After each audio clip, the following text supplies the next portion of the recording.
I'm a first aid trainer at 247 First Aid. Today, I'm just going to talk a little bit about when do we resuscitate someone and what are the signs and symptoms. So just always keep in mind when resuscitating anyone, make sure you do check the breathing. Look, listen and feel. Don't go starting CPR on someone until you do that. But two of the major things to remember too is that breathing is effortless. You don't have to tell your lungs to move, they move automatically. You won't hear any weird or wonderful noises coming from the person alongside you because it's very silent.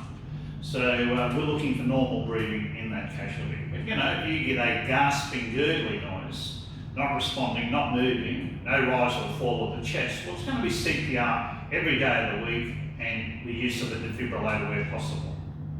Always keep in mind, chances of survival without a defibrillator are around about 5 to 7%.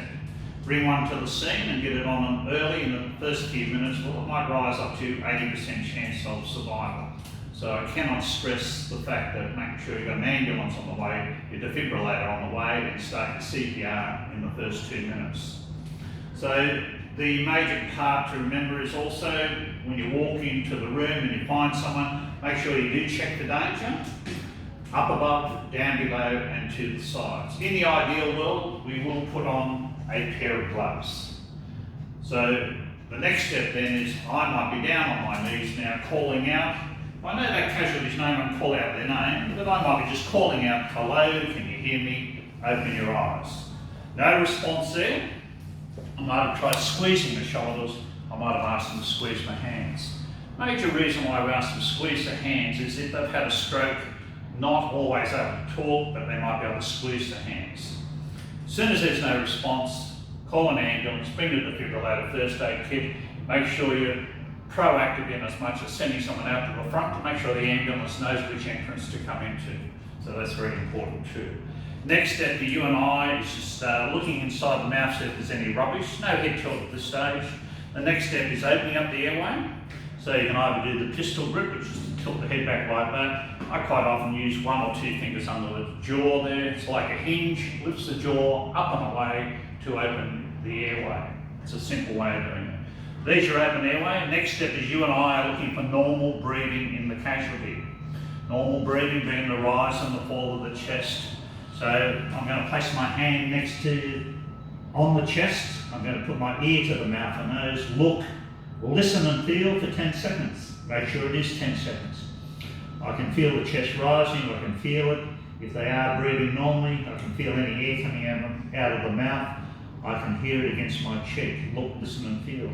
But on this occasion, all I've got is this gasping, gurgly noise. Not moving, not responding, no rise or fall of the chest. In the ideal world, yes, we will use a face shield, but out and about, quite often it may be just compressions only.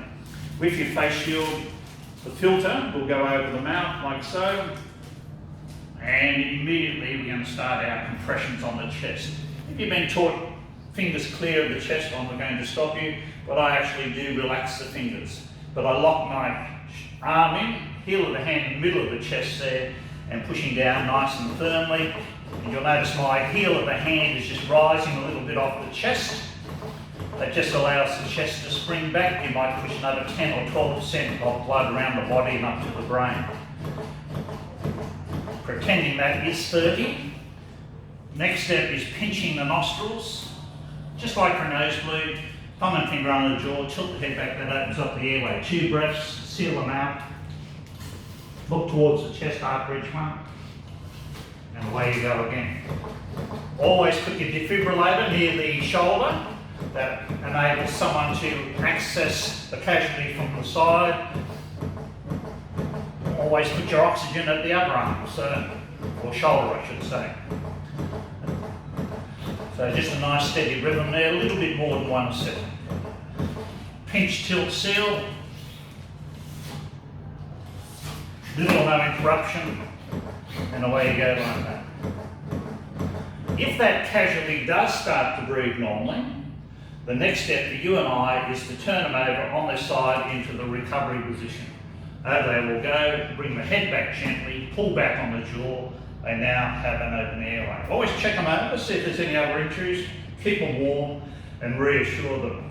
If you've got the defibrillator on and the pads are on, shock's been successful, always leave your defibrillator on, always leave your pads on. They go into the recovery position, head back, mouth open, monitor them until such time as the ambulance arrives. Always keep a good eye on them at all times. Our next video will involve use of the defibrillator. If you've enjoyed this, I just had a bit of spare time today to do a quick one. Give me the old thumbs up and we'll see you in the next video.